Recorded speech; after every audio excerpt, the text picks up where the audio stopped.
अक्षर समाम नायम अधिगम्य महेश्वरा कृत्स्नं व्याकरणं प्रोक्तं तस्मै पाणिनये नमः। वाक्यकारं वररुचिं भाष्यकारं पतंजलिं पाणिनिं सूत्रकारं च प्रणतोस्मि मुनित्रयम्। तो पांचवा अभ्यास हो चुका है। अब मैं आपको एक, जैसे आपको सामने दिख, हाँ जी बोलिए। हम्म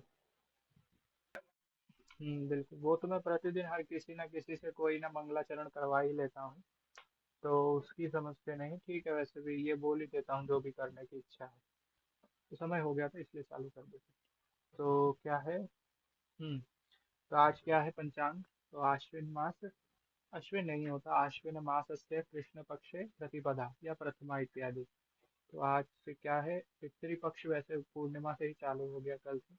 तो ये आज नया पक्ष लग गया, कृष्ण पक्ष, और नया मास है आप बोल सकते हो। तो मैंने पांच लकार आपको बताए थे कि इस पुस्तक के अंदर हम पांच लकार पढ़ने वाले हैं, जो क्रम से आपको सामने दिख रहे होंगे। लृट, लंग, लोट, विधि, लट। तो ये तो आपको अब ज्ञात हो ही जाना चाहिए कि ये पांचों लकार किस किस अर्थ में आते हैं, पूछने की आवश्यकता नहीं है। तो याद नहीं तो बता देता हूँ, नए भी हैं। तो लट लकार वर्तमान काल के लिए, जो सबसे उस भाग में है। फिर आता है लृट, जो सबसे पहले। लृट लकार होता है भविष्य काल के लिए। लंग होता है भूतकाल के लिए। लोट और विधि दोनों, ये जो विधि लिखा हुआ है उसके आगे विधि लिंग लिख देना चाहिए था। ये दोनों लकार होते हैं आज्ञा और प्रार्थना में, कि वह पुस्तक पढ़े। तो सह पुस्तकम पठतु, जैसे कि आपको सामने दिख रहा होगा, सह पुस्तकम पठेत, दोनों का एक ही अर्थ होगा। तो इसलिए, परंतु रूप अलग अलग चल रहे हैं, प्रयोग होता है तो हमारे को याद तो करना ही पड़ेगा। तो मैंने इसीलिए एक तालिका बना दी है, जितनी धातुएं छठे अभ्यास तक हो चुकी है ये तालिका आपको सामने दिख रही होगी।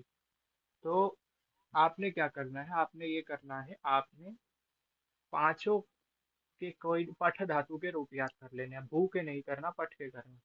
तो अगर आपको एक लकार के याद हो गए तो आपको अन्य लकारों के भी याद हो जाएंगे, यही विशेषता है। तो जैसे आपको सामने दिख भी रहा होगा, तो अगर मैं बोलूँ अपठत, तो अगर आगे बनता है अपठत अपठताम अपठन, तो वैसे ही बनेगा आहसत आहसताम आहसन। तो एक ही बात रहेगी, परंतु याद करना आवश्यक पड़ेगा कि यदि स्मरणम न भवति चेत किमपि न आगच्छति। यदि स्मरण नहीं होगा तो कुछ भी नहीं आएगा।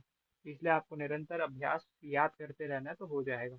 और जैसे ये है पठतु पठताम पठन्तु, वैसे ही कोई भी धातु ले लो, क्रीडतु क्रीडताम क्रीडन्तु इत्यादि। तो ये आपको थोड़ा देखना ही पड़ेगा। और जितनी सरलता हो सके मैंने विभाजन कर दिया है। और अभी पहले के अभ्यासों में लगभग हम देख चुके हैं। और अगर आपको ये है कि कहाँ से ढूंढा जाए, ऐप से समझ नहीं आता, तो ये पुस्तक है प्रारंभिक रचना अनुवाद कौमुदी। इसके अंत में जब आप जाओगे तो आपको क्या दिखेगा, आपको दिखेंगे शब्द, शब्द रूप। तो वहां से भी आपको, या तो कहीं जैसे सुबह सुबह एक दिनचर्या बना ली जाए कि सुबह सुबह आप उनको याद कर लो। कहाँ गया तेरा, ठीक है। जैसे आपको, अब आपको ये सामने दिख रहे होंगे, मैं एक बार 2 मिनट कोई बोला बताता हूँ जो हमने पढ़ लिया है। ठीक है। तो ये, हाँ, जैसे पूछना, प्रच्छ धातु होती है। लट लोट लंग और विधिलिंग में प्रच्छ को पृच्छ हो जाता है, भू या तुद के तुल्य रूप चलेंगे। वो थोड़ा उन्होंने निर्दिष्ट कर दिया। अच्छा, ये लिख धातु है तो उधर की उधर को जाना, देखो। तो पहले क्या दे दिया, लट लकार, फिर लोट लकार, लंग लकार, विधिलिंग और लृट। तो ये आपको ऐसे याद करने पड़ेंगे। और उच्चारण मैं आपको बता दूंगा, जैसे लृट लकार है तो इसका उच्चारण क्या होगा, प्रक्ष्यति। क्यों, ये आपको लगभग पता ही होगा कि ये जो आपको श दिख रहा होगा, ये जो आपको ये दिख रहा होगा, ये क्या है, ये है क धन श। ये कौन सा श है, मूर्धन्य है। वैसे हम मूर्धन्य वाला तो पढ़ा नहीं है, लेकिन जहाँ से टा ठा डा का उच्चारण होता है वहां बोलना है, टा ठा डा इत्यादि जो भी है। तो इसे ऐसे, ठीक है। तो क्या होता है, इसका उच्चारण क्या होगा, यदि इसके पहले कोई वर्ण है तो इसका उच्चारण का भी होगा, यदि नहीं है तो सिर्फ श का होता है। इसलिए आपने देखा होगा, ये याद करवा रहा हूँ अभी, कि जो क्षत्रिय जो लिखा होता है उसको इंग्लिश में कैसे लिखते हैं, इस प्रकार लिखा जाता है। ये स्पेलिंग कुछ और भी हो सकती है, लेकिन स्टार्टिंग में उसके आरंभ में के आता है। तो मुझे यही प्रश्न था, के कहाँ से आता है। के इसलिए आता है क्योंकि उसका उच्चारण ककार का यानी का मुख में रह जाता है, परंतु बाहर सिर्फ श आता है, इसलिए क्षत्रिय बोला जाता है, लेकिन मैं का उच्चारण मुख में भी कर रहा हूँ। अब वो व्यक्ति को स्वयं से पता चलता है कि वो कर रहा है या नहीं कर रहा। तो जैसे यहाँ क्या लिखा है, प्रक्ष्यति, प्रक्ष्यतः प्रक्ष्यन्ति, ठीक है। का भी है, शा का भी है, परंतु ये जो क्ष है ये पूरा नहीं है, अर्ध है, इसलिए हम इसे प्रक्ष्यति पढ़ेंगे, ना कि अब इसे क्या पढ़ सकते हैं, प्रक्षायति। अगर ये पूरा होता प्रक्षायति पढ़ देते, लेकिन ये क्या है, आधा, तो इसे पढ़ेंगे प्रक्ष्यति प्रक्ष्यतः प्रक्ष्यन्ति, प्रक्ष्यसि प्रक्ष्यथः प्रक्ष्यथा, प्रक्ष्यामि प्रक्ष्यावः प्रक्ष्यामः इत्यादि। तो ये तो वो हो गया। बाकी एक रूप याद करने हैं, तो ये व्यवस्था कर दी गई है, तो इसको देख लीजिएगा। अब कुछ कुछ धातुएं होती है जिनका सेम नहीं चलता, जैसे लिख का है लेखिष्यति, तो नीचे आपको पच का दिख रहा होगा, पच धातु पकाने के अर्थ में होती है, तो उसका क्या बन जाएगा, पक्ष्यति। और ये रहा नम, नंस्यति।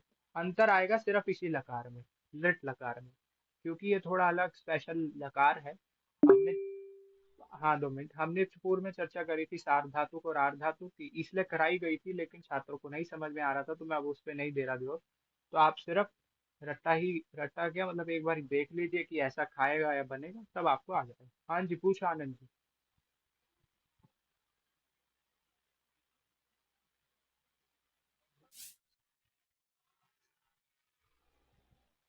और कुछ और भी बनता है, बताइए। हाँ जी, वही बनता है। बाकी आपने त्रुटि उठा ली है, तो आपको प्रमाण थोड़ा दिखा देते हैं। अब जैसे हमारी धातु है पच, तो उसका, अब मैंने आपको स्टार्ट, आरंभ में बता दिया था कि धातु का एक अर्थ भी होता है जो आपको वही दिया होता है धातु पाठ में। धातु पाठ किसने लिखा, पाणिनि जी ने। हमारी कौन सी धातु है, डुक्चस पाके। अब आप कहो कि भाई ये डुक्चस पाके क्या है, तो बस आपको ये रेड वाले पे ध्यान देना है, वो है पच धातु। ये भवादी है, उभयपदी है, और क्या है इसका अर्थ, टुकुक यानी पकाना। तो देखते हैं, ये कुछ ऐसा ही बना, पक्ष्यति पक्ष्यतः पक्ष्यन्ति पक्ष्यसि, यानी माता भोजन पकाएगी, तो माता भोजनम पक्ष्यति। हम सब भोजन बनाएंगे, वयम भोजनम पक्ष्यामः इत्यादि, ये रहा सामने। और तुम सब भोजन बनाओगे, यूयम भोजनम पक्ष्यथ। तो इत्यादि आपको ऐसे वाक्य बनाने होंगे। और ये दृश्य धातु है, द्रक्ष्यति, ये मैं इसलिए पढ़ा रहा हूँ क्योंकि उच्चारण आ जाए आपको। नम धातु को नंस्यति पढ़ेंगे, नंस्यति नंस्यतः नंस्यति। दृश्य को पढ़ेंगे द्रक्ष्यति। स्था, स्था धातु, अब देखो ये ना हम पांचवें अभ्यास तक सब पढ़ चुके हैं कि क्या होता है इनका अर्थ। स्था का अर्थ होता है बैठना, तो उसका अलग अलग चलता है, लेकिन भविष्य काल में जैसे बालक खड़ा होगा या बैठेगा, मतलब वहां पे बालक रुक जाएगा, तो क्या बोलो कि भाई वहां रुको, तो वहां रुकेगा, तो तत्र स्थास्यति, तो ये अर्थ हो जाएगा। ऐसे प्रयोग करने हैं। घ्रा का क्या है, घ्रास्यति, सूंघना, वह पुष्प सूंघेगा, सह पुष्पम घ्रास्यति, हम सब पुष्प सूंघेंगे, वयम पुष्पम घ्रास्यामः। तो चलेगा पठती की तरह ही। लिट लकार की विशेषता यही है, वो सेम चलता है लट की तरह, लेकिन थोड़ा सा रूप का अंतर आ जाता है। सत का भी होता है बैठना, सत्स्यति। जी का होता है जीतना, राजा राज्य जीतेगा, तो नृपः राज्यम जेष्यति। तो ये जेष्यति सामने लिखा हुआ है। अगर धातु का अर्थ याद है, जब मैंने आपको निर्देश कर दिया था आरंभ में, सीढ़ी के समान है ये, पहली सीढ़ियां नहीं चढ़ी तो जंप नहीं मारा जाएगा ऊपर, नीचे ही गिरो। नी का क्या है, नेष्यति, तो नेष्यति यानी लेके जाना। तो ये देख लेना। बाकी तुद का तोत्स्यति, स्पृश का, हाँ इसको हो, ठीक है ठीक है, तो इसको क्या कहते हैं, अंकुर, इसको पढ़ो, स्पृश धातु का क्या बना रूप।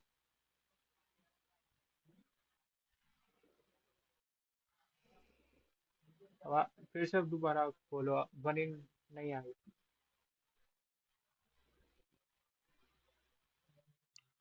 हम्म, तो स्पृश्यति है, जैसे आपको दिख रहा होगा। अब ये कहो कि इतना अलग कैसे बन गया धातु, तो स्पृश है, अलग अलग लकारों में अलग अलग आदेश हो जाता है।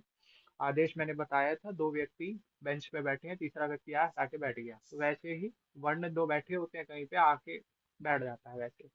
तो स्प्रक्ष्यति, पृच्छ, हाँ पृच्छ यानी क्या है, प्रक्ष्यति इत्यादि, जो कि आपको सामने दिख रहा होगा। विष का वेक्ष्यति, क्री का करिष्यति, यानी वो करेगा, कुछ भी करेगा, सह करिष्यति, वो करेगी, सा करिष्यति, वो सब करेंगी, तो वो है सा ते ताह ताम ते ताह बनता है। तो ताह करिष्यन्ति, करिष्यति करिष्यतः करिष्यन्ति, करिष्यसि करिष्यथः करिष्यथः, करिष्यामि करिष्यावः करिष्यामः। वो स्मरण करेगी, तो सा स्मरिष्यति, वो सब स्मरण करेगी, तो सा ते ताह ताह स्मरिष्यन्ति। ही का होता है चुराना या हरण करना। तो कृष्ण रुक्मणी का हरण करेगा, तो कृष्ण रुक्मिणी हरिष्यति। ठीक है। और करा था, तो अहरत। तो ऐसे आपको बनाना आएगा कि कृष्ण ने रुक्मणी का हरण किया था, तो कृष्ण रुक्मिणी अहरत। आगे हरतु, कृष्ण रुक्मणी का हरण करे, तो कृष्ण रुक्मिणी हरतु, कृष्ण रुक्मिणी हरेत। बोला आपको दोनों लकार सेम में है। ये कहाँ से आ रहा है क्रम? ये आ रहा है लोट और विधिलिंग में, आरंभ में बताया। फिर आता है कर रहा है और करता है। ये बात हमेशा ध्यान रखना, सदा ही चिंतन बना रहे। लट लकार का अर्थ प्रेजेंट कॉन्टिन्यूस टेंस भी है, कर रहा है, ठीक है, और करता है। सामान्य जो कहते हैं ना सिंपल प्रेजेंट टेंस भी हाँ होता है, हाँ। तो करता है कर रहा है, तो एक ही उसमें दोनों आ जाएगा। विवेक एमए की छात्रा से पूछा गया था मेरे सामने ही, जो संस्कृत बोल भी रही थी कि आप मैं मैं सुंदर हूँ, मैं सुंदर दिखती हूँ, इसका अनुवाद करो। वो इसका अनुवाद नहीं कर पाए कि दिखती हूँ, दिख रही हूँ, इन दोनों में क्या है? आम सुंदरी इसमें, दोनों बस बहुत सीधा हो गया, कोई इसमें अंतर नहीं आया, तो वो समझना है।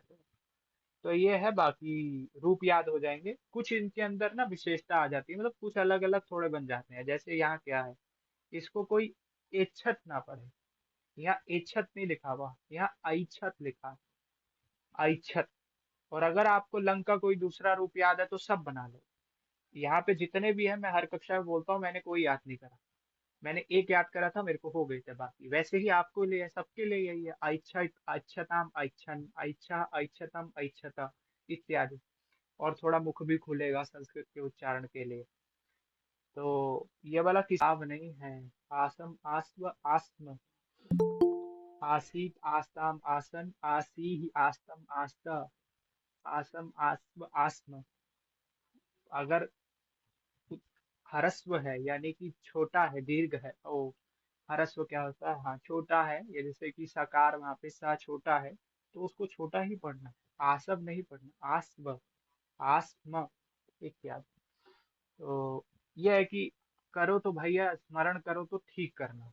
अगर शंका है मेरे को मैसेज करके पूछ लो, क्योंकि एक बार गलती याद कर लिया, एक बार अशुद्ध याद कर लिया, तो वो याद ही रह जाता है, फिर उसको ठीक नहीं करा जा सकता। सबके लिए ये निर्देश। तो ये हो गया, ठीक है। ये तो साधारण है, बाकी ये देख लेना। 6 का 6 उसमें बनाते हैं। तो आज चलते हैं आगे के अभ्यास में। हम कर चुके 5वें तक, और आज मैं आपको वाक्य इसके दूंगा, फिर आगे देखेंगे अगले कक्षा।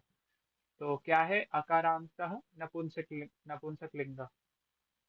तो जैसे कि सामने लिखा ही हुआ है, सदर सरल सा है, धनम धन, फलम फल, पत्रम पत्ता और चिट्ठी। तो पेड़ का पत्ता भी है, वृक्षात पत्राणि पतंती, ये वाक्य आपने सुना ही होगा। वृक्ष से पत्र गिरते हैं, तो ये पत्ता वही है। वनम वन या जंगल, नगरम नगर, अध्ययनम, अच्छा वहां पे ऊपर वो लगना है, क्या कहते हैं, अनुस्वार या फिर मकार आगे लगा दो। अध्ययन पढ़ना, कार्यम कार्य। तो ये साधारण हो गया, आकारांत नपुंसकलिंग शब्द है। अब आपको ये तो पता ही होगा कि आकारांत नपुंसकलिंग शब्दों में आपको सिर्फ प्रथमा विभक्ति ये याद करनी है। अन्य द्वितीय उसके समान चलेगी, और अन्य सब के सब किसके समान चलेंगे? पुल्लिंग के समान। तो धनम धने धनानी, धनम धने धनानी, आगे धनेन धनाभ्याम धनैः, धनाय धनाभ्याम धनेभ्यः, धनात् धनाभ्याम धनेभ्यः, धनस्य धनयोः धनेशाम, हाँ धनस्य धनयोः धनानाम इत्यादि। और धने धनयोः धनेषु। आज मैंने जीवन में पहली बार धन इस शब्द के रूप बोले, सच में, और सही निकले। क्यों? क्योंकि राम की तरह है, साधारण कोई अर्थ अंतर नहीं, कुछ भी और बना लो। बोलना है तो भैया साक्षात माइक ओपन कृत्वा पृच्छतु। तो आगे अगर कुछ और बनाया जाए, तो क्या है? नगरम, इसका छोड़ते हैं अभी। वनम, तो अरे एक बार दोबारा लिख दो, मेरा ध्यान नीचे था, मैं देख नहीं पाया। संविधान। तो क्या है, बनम बने बनानी, बनम बने बनानी। हम्म, तो आगे क्या होता है, वनेन वनाभ्याम वनई। आप बना ही लोगे आगे, राम की याद है तो। एक बार अगर उच्चारण सुन लिया जाए ना राम के भी, तो वहां पे भी त्रुटियां निकल जाएंगी। तो ठीक है, एक बार सुन ही लेते हैं। युवराज जी चलो एक बार सुनाओ रूप, किसी भी आकारांत पुल्लिंग शब्द के सुनाओ।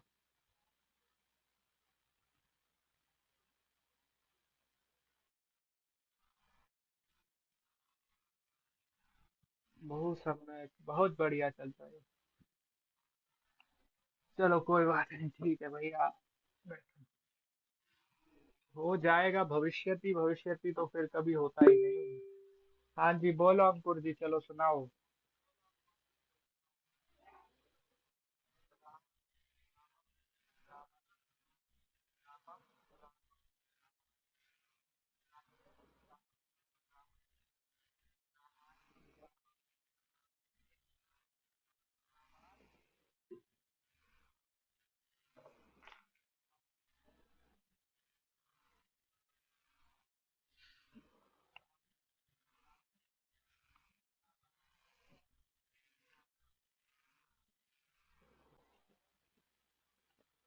चलो मैं अब क्या ठीक कराया जाए।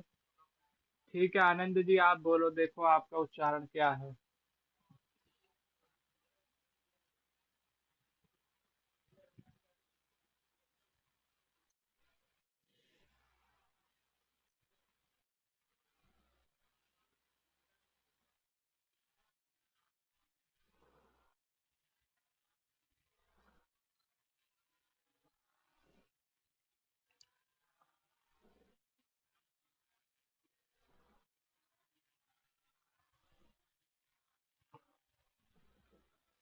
एक तो तृतीया, एक तृतीया विभक्ति के एक वचन का पता नहीं सबने क्या कर दिया।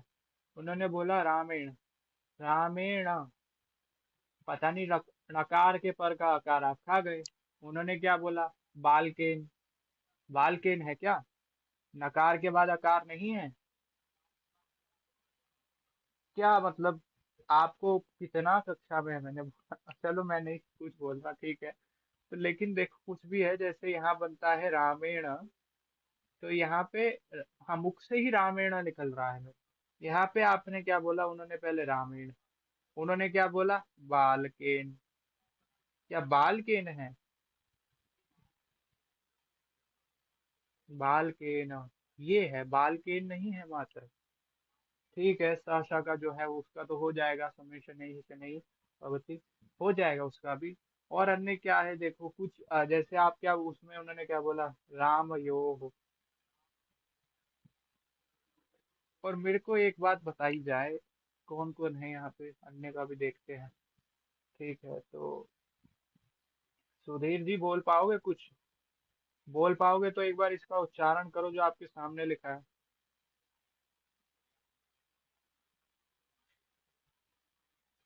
वो यहाँ, ठीक है नहीं बोल पाओगे तो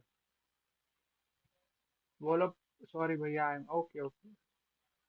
हाँ जी पावनी जी बोलो, इसका उच्चारण करना अच्छी तरह एक बार।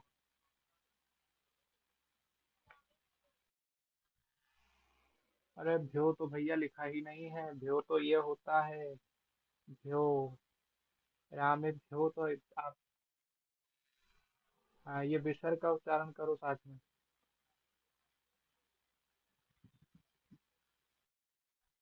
हाँ तो ये है, रामेभ्यः इत्यादि। हा का आपको लग रहा होगा कि मैं अंतिम में हा बोल रहा हूँ, वो हा नहीं है, वो वास्तव में अनुस्वार ही है। वो अनुसार कह रहा हूँ, विसर्ग है वो, आखिरी में ये स्थिति है। तो ये थोड़ा देखना पड़ेगा। अगर अपनी शुद्ध, अगर अपने उच्चारण का शुद्ध करना है तो भेजो मुझे बोल के कि हाँ क्या उच्चारण शुद्ध है या नहीं। अब जो जो मांगता है मैं भेज देता हूँ ग्रुप में तो यही देखना है, बाकी अब ठीक है आगे बढ़ते हैं। एक बार देख ही लेते हैं क्या है, क्योंकि मेरे को यही है, जितना कम पढ़ो, बेशक 10 अभ्यास पढ़ो, 10 भी नहीं तो 5 पढ़ो, लेकिन 5 ऐसे पढ़े जाए ना कि आपने शुद्ध तो पढ़ा हो। क्योंकि अभी या गलती याद हो गया, अशुद्ध याद हो गया, तो आगे तो हो ही गया काम।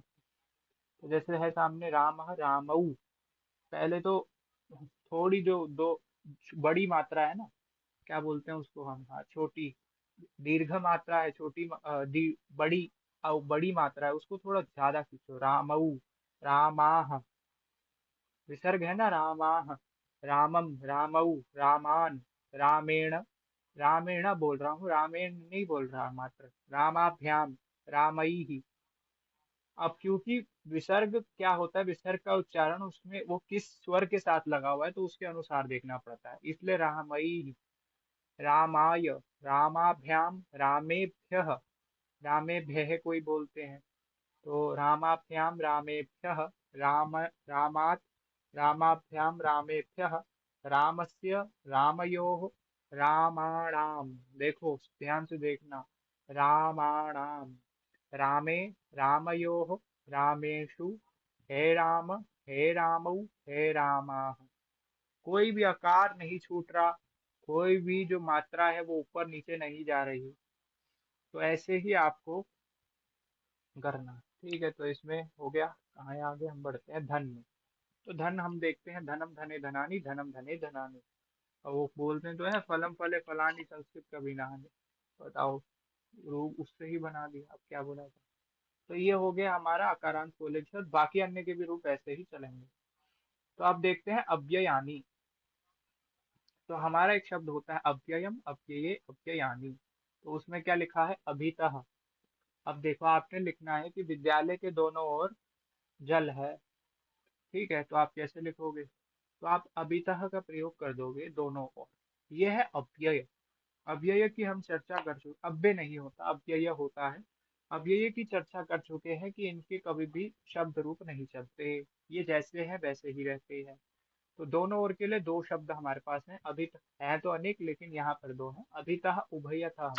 देखो उभयतः ना बोले, उभयतः। जो भा का आ है, यानी भकार का आकार है, उसका उच्चारण भी हो, तस्य उच्चारणम अपि भवेत। अब भवेत यानी हो, विधिलिंग लगा। तो आगे क्या है, परितः, चारों ओर, कि विद्यालय के चारों ओर पुष्प हैं। तो अभी बनाएंगे वाक्य फिर देखेंगे। तो विद्यालय परितः पुष्पाणि सन्ति, तो पुष्पाणि सन्ति बहुवचन में हो गया। सर्वतः सब और, प्रति और, धिक धिक्कार, विना विना, प्रति। तो मतलब कि देखो दो प्रकार के और हिंदी में वो करते हैं, सत्तावान है यानी एग्जिस्ट करते हैं। सबसे पहला तो है और, दूसरा है जिसको और पढ़ा जाता है लेकिन वो वास्तव में लिखा जाता है और। और ही बोल लो लेकिन औ है वो मात्रा, ना कि अ है। इसका क्या अर्थ होता है, इसका पहले अर्थ होता है चा वाला अर्थ, पुष्पम फलम चा, ठीक है, ये समझ गए होगे। अब ये होता है कि घर की ओर चलो, तो अब समझ गए होगे कि घर की ओर यानी दिशावाचक है ये शब्द। ये शब्द दिशा की ओर, जैसे कि सत्य मार्ग की ओर चला जाए, तो ये दिशा हो गई। तो ये वाला जो और है, ये क्या है हमारे यहाँ पे, प्रति, ठीक है। तो सत्यम प्रति चलतु, यानी सत्य के प्रति और चलो। जैसे कि स्नान की ओर जाओ, तो स्नानम प्रति गच्छतु। तो धिक्कार, बिना बिना, मतलब कि मैं राम के बिना नहीं जाऊंगा, रामम बिना अहम न गच्छामि। तो अभी इन सबको बताने का क्या प्रयोजन है अव्ययों को, इनके साथ में द्वितीय विभक्ति होगी, वो अब अभी हम पढ़ने वाले हैं आगे। तो धीरे धीरे शनै, देखो मैंने आपको बताया था शनै ही पंथाह वाली जो हमने उक्ति पढ़ी है, उसमें क्या आता है, शनै ही विद्या, धीरे धीरे आएगी, परंतु आपको चिंतन करना पड़ेगा, मस्तिष्क में आपको बनाना पड़ेगा, पूर्वाभ्यास पुनः पुनः जब होगा तभी होगा। फिर क्या है, धिक्कार, तो दुर्जन को धिक्कार है, कैसे बोलोगे, मतलब कि लाइक दूर जा, तो दुर्जनम धिक इत्यादि। तो अभी आते हैं, पहले इस पे चलते हैं। तो ये हो गया आज के अव्ययानी। अब आते हैं धातवः। तो धातु, धातु, धातवः। तो धातवः बहुवचने अस्ति। तो आगे क्या है, तुद। अब देखो मैंने आपको बताया था कि अब मैं अर्थ भी लिख दिया करूंगा साथ में, इच्छा हो तो याद कर लेना, परंतु इतना जरूर आप सुनिश्चित कर लेना कि आपको धातु का अर्थ पता हो। जैसे अगर मैं अभी धातु पूछ लूं, तो बताइए थोड़ा युवराज जी, सूंघने के अर्थ में कौन सी धातु आती है।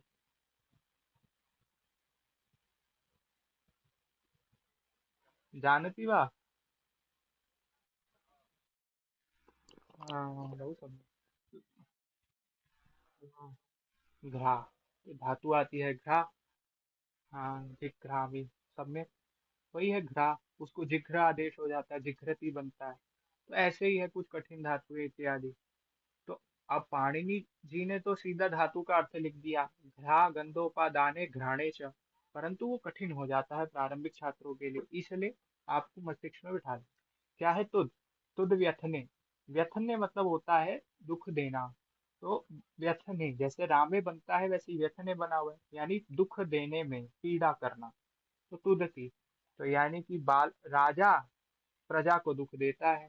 तो नृपः प्रजाम दुखति तुदति इत्यादि बन गया रूप। तो ऐसे बनेगा दुख देना। इशु इच्छायाम, तो ये भी हाँ, मैंने आपको गण बता दिए थे, 10 गण होते हैं। अब गण अगर याद नहीं है तो किसी को अभी तक वो श्लोक याद है? गण वाले 10।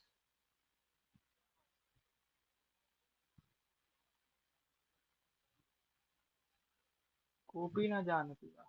वाह भाई बहुत सही। ठीक है। तो देखो सुधीर के लिए बताता हूँ। तो देखो क्या होता है, 10 गण होते हैं। 10 गण से ये हमारे को लाभ हो जाता है, जिन गण यानी भाग सेक्शन। तो धातुएं 2000 है तो उनके विभाजन के लिए रखा गया है ताकि गण में व्यवस्था बैठ जाए। और जिनके सेम रूप धातु के चलते हैं उनको एक साथ रखा जाए। जैसे क्रीणाति बनता है खरीदने के अंदर, लेकिन भवती होता है होने के अंदर। दोनों धातुएं हैं। तो जिन जिनका क्रीणाति के रूप के समान चलेगा उनको एक गण में रख दिया। बाकी पूर्व नोट्स देख सकते हो। तो वो क्या था, मैं एक बार श्लोक बता देता हूँ। भवत्यदादि जोहत्यादि दिवादि स्वादिरेव च तुदादिश्च, तुदादि ये लिखा, तुदादिश्च रुधादिश्च तनादि क्रीचुरादय। तो इस प्रकार हो गया। तो तुदादि गण तो हम वैसे भी देख चुके हैं, सामने आपके लिखा ही हुआ है। वो सब कुछ पहले दिख जाएगा अगर भूल गए तो। तो स्पृश यानी स्पृश संस्पर्शने। एक बार उच्चारण कर रहा हूँ, संस्पर्शने यानी छूना। तो बालकः पुस्तकम स्पृशति। लिख यानी लिखा अक्षर विन्यास से। अक्षर विन्यास का मतलब होता है बनाना। तो लिखना मतलब अक्षरों की संरचना करना, तो वही अर्थ आ गया। फिर क्या है प्रच्छा। तो देखो गीप्सायाम वहां पे लिखा है, इसको आप ज्या को ज्या पढ़ो, जो भी पढ़ो ठीक है। तो इसे गीप्सायाम लिखा हुआ है, तो वो क्या है? यानी कि जब आप पूछते हो तो जिज्ञासा होती है, तो उसी के अर्थ में आता है। तो वही है पूछना यानी पृच्छति इत्यादि। फिर धातु है विष। विष प्रवेशने, अंदर घुसना या प्रवेश करना। तो विशति, जैसे कि बालक गृहे विशति, या गृहम विशति आएगा कि घर में घुसता है इत्यादि, वो कर्म हो गया उसका। चलो उस पर चर्चा होगी। तो ये तो हो गई धातुएं। लेकिन मैंने आपको बताया था कि होते हैं कुछ उपसर्ग। तो जो नए छात्र हैं जो पहले की कक्षा नहीं ली, कोई नहीं, थोड़ा कठिन पड़ रहा होगा लेकिन हो जाएगा पहले का अगर करोगे तो। एक मैंने आपको बताया था उपसर्ग होते हैं, तो किसी को 22 उपसर्ग याद है यहाँ पे?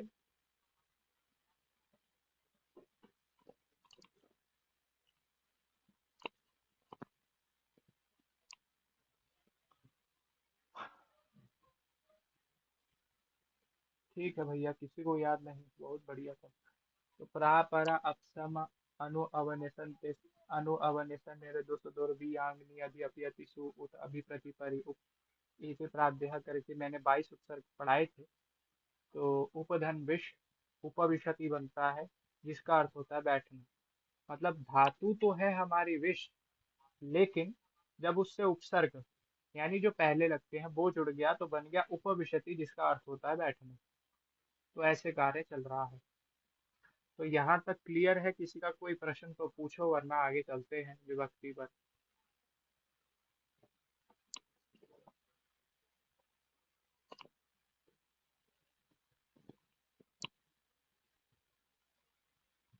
ठीक है। तो देखो धातुएं हमारी हो चुकी है, धातुओं के बाद कुछ और भी दिया होता है। वो दिया होते हैं नियम।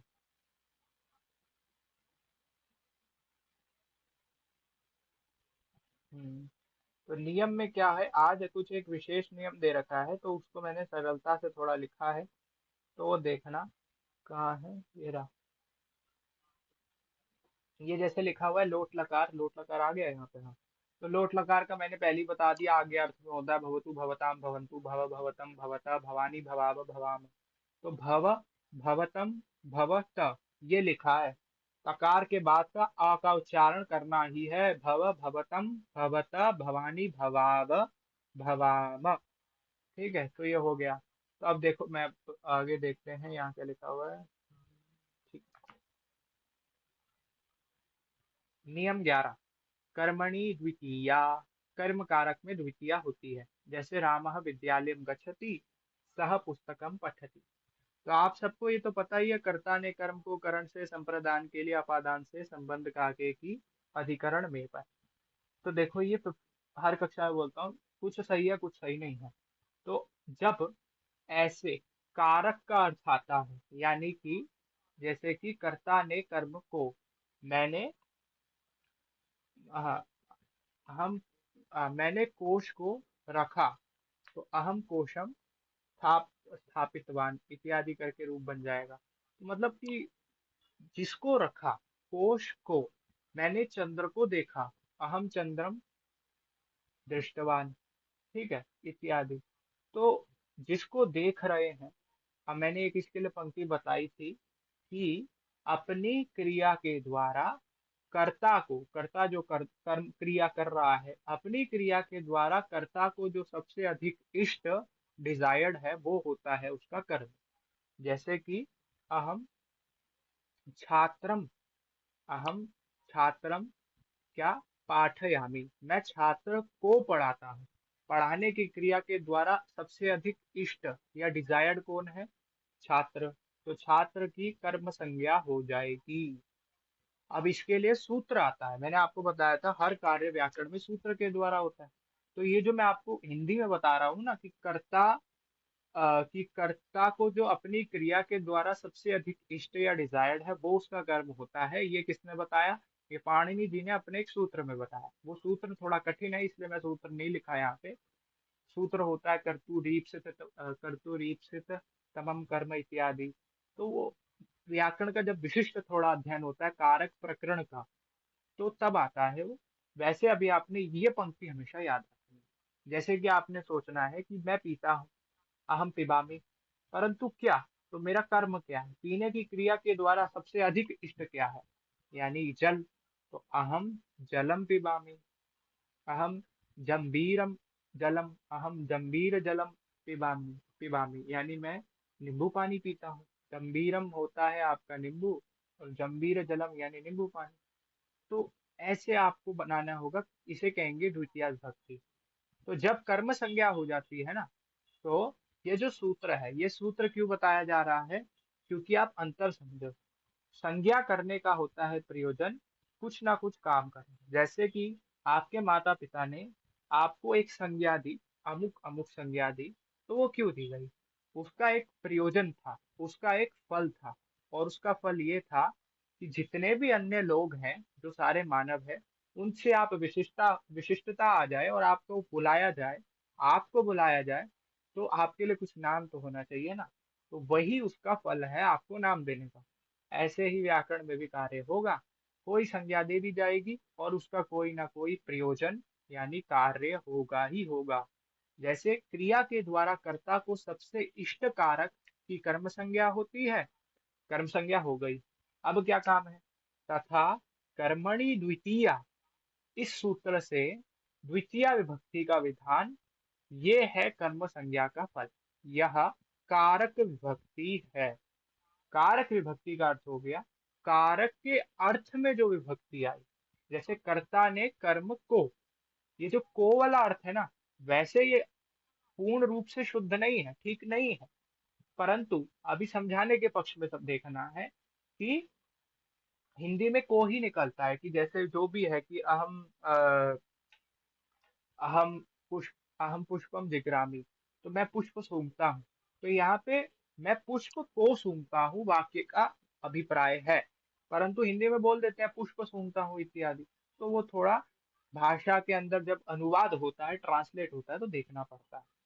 बस कर्म के लिए इसलिए आपने हमेशा याद रखना है कि क्रिया के द्वारा कर्ता को सबसे इष्ट कारक की कर्म संज्ञा हो। ये हो गया कारक विभक्ति। तो आप किसी को यहाँ कारक विभक्ति में प्रश्न तो जल्दी पूछो, वरना आगे चले, भेज दो ये फिर।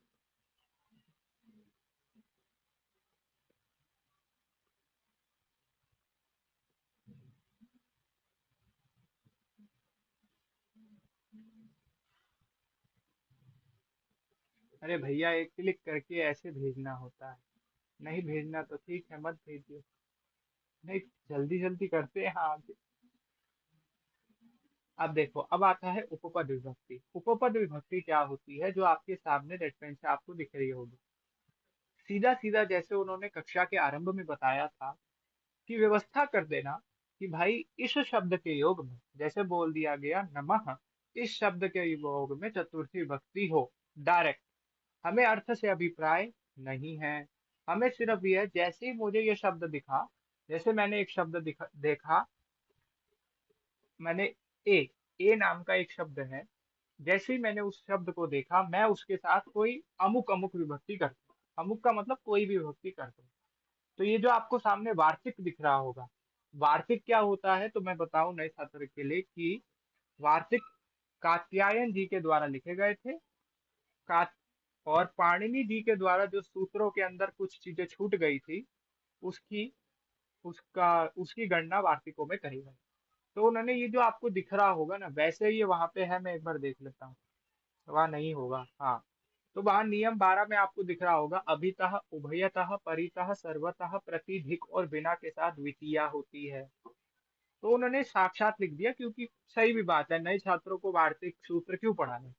लेकिन थोड़ा अगर कर लिया जाए तो क्या ही जा रहा है, जब सामने पढ़ाने वाला है। तो यहाँ क्या जा रहा लिखा है, अभितः, परितः, सम्या, समया, निक्षा, हा प्रति योगे पी। तो इसका क्या कहते हैं, कौन है पावनी, इसका उच्चारण करो एक बार, वार्तिक का।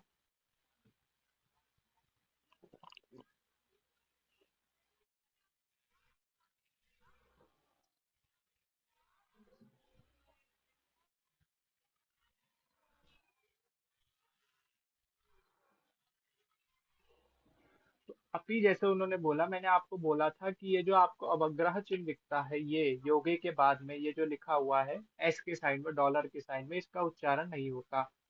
ये अन्य सभी का मूल बेस बन गया है करने का। तो वो अब उसको ठीक करना है, इसका उच्चारण नहीं होता। इसके क्या नाम थे, इसके दो नाम थे, अवग्रह और खंडाकार। तो भैया इसका उच्चारण ना करें, ठीक है। तो ये हो गए दो नाम इसके। आगे बढ़ते हैं। तो एक बार मैं दोबारा करता हूँ, अभितः, परितः, समाया। अब जैसे मैंने भी बोल दिया था सम्या, लेकिन सम्या बोला तो माँ आधा हो जाएगा, हलन। समया, निक्षा, हा प्रति योगे पी। ये जो आपको निक्षा दिख रहा है, हा दिख रहे हैं, ये शब्द है साक्षात। तो वार्तिक के साथ इन शब्दों के योग में द्वितीय विभक्ति होती है। तो अब पहले चलते हैं अव्ययों के ऊपर कि अभित का क्या अर्थ था। अभितः, अभितः का अर्थ है दोनों ओर। तो अब आपको मैं बताता हूँ। तो विद्यालय के दोनों ओर जल है। अब इसका अनुवाद करो। तो दोनों ओर, तो अभितः हमने ले लिया शब्द। जल है, तो जलम अस्ति, ठीक है। तो आगे बढ़ते हैं।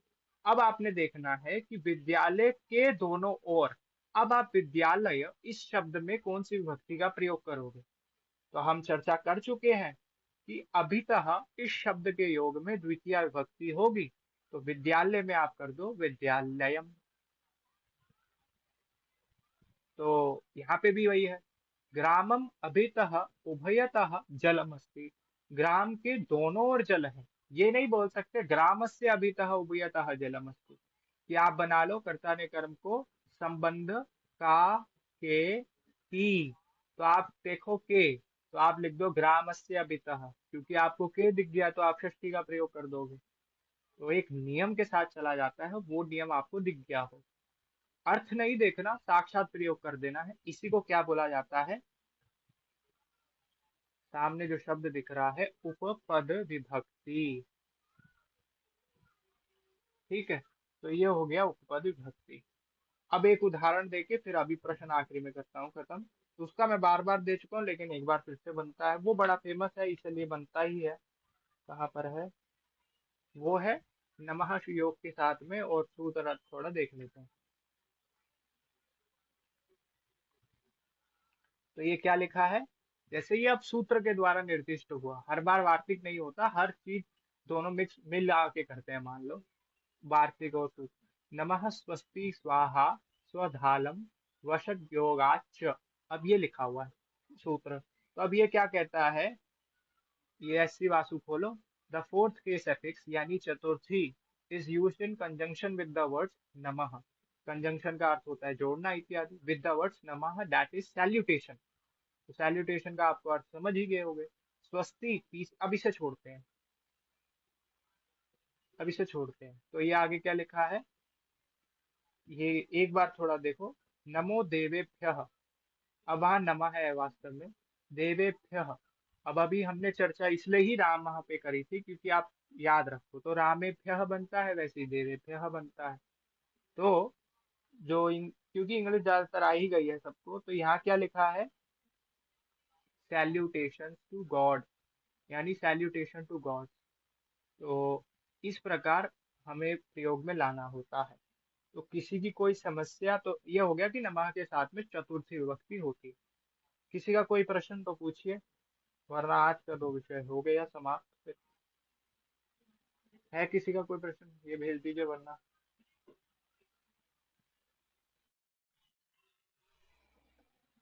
पूछो।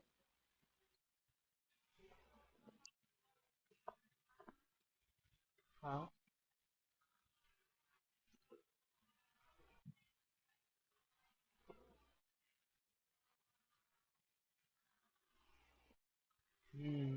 ठीक है। बहुत बढ़िया प्रश्न। तो ये है कि लोट लकार और विधिलिंग लकार को यूज करने का कोई क्राइटेरिया या फिर बैठा हुआ है क्या, ऐसा नहीं है।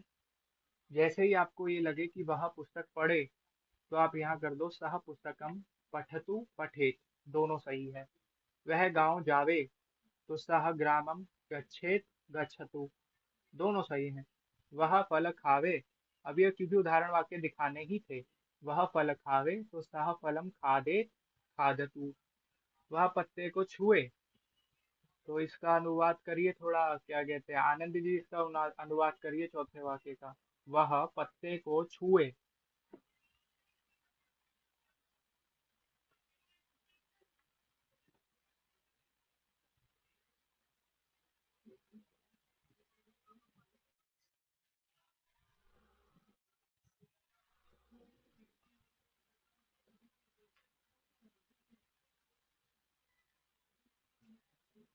ठीक है, स्पर्श तो हो गया, लेकिन अब दूसरा वाला एक दूसरा भी देखते हैं।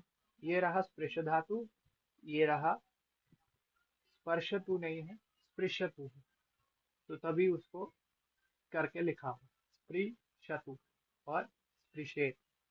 तो इस प्रकार आपका बनता है। तो ये आप उसको देख के करते रहना, जो गलत था जिनका, मतलब भेजा भी था। अब जैसे ये है, क्या लिखा है, विद्या के बिना ज्ञान नहीं है। तो हमने बिना के योग में द्वितीया पढ़ी है, तो विद्याम बिना ज्ञानम नास्ति, द्वितीय प्रयोग हो गई। तो इस प्रकार हमने वाक्य बना के, आप लोगों ने ये जो 25 वाक्य आपको दिख रहे होंगे, 24 हैं, ये आपने अगली कक्षा में भेजने तक पहले भेजने हैं, बाकी हो जाएगा कार्य। ठीक है। तो किसी का कोई प्रश्न तो नहीं है, करते हैं मंगलाचरण पे। है किस,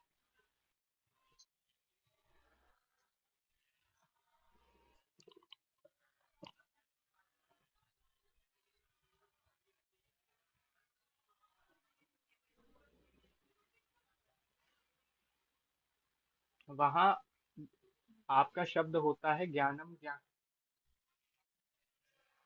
हाँ, तो वही है, ज्ञान जो शब्द है वो कैसा है, अकारांत नपुंसक लिंग है या फिर पुल्लिंग है, बताओ क्या रूप चलते हैं उसके।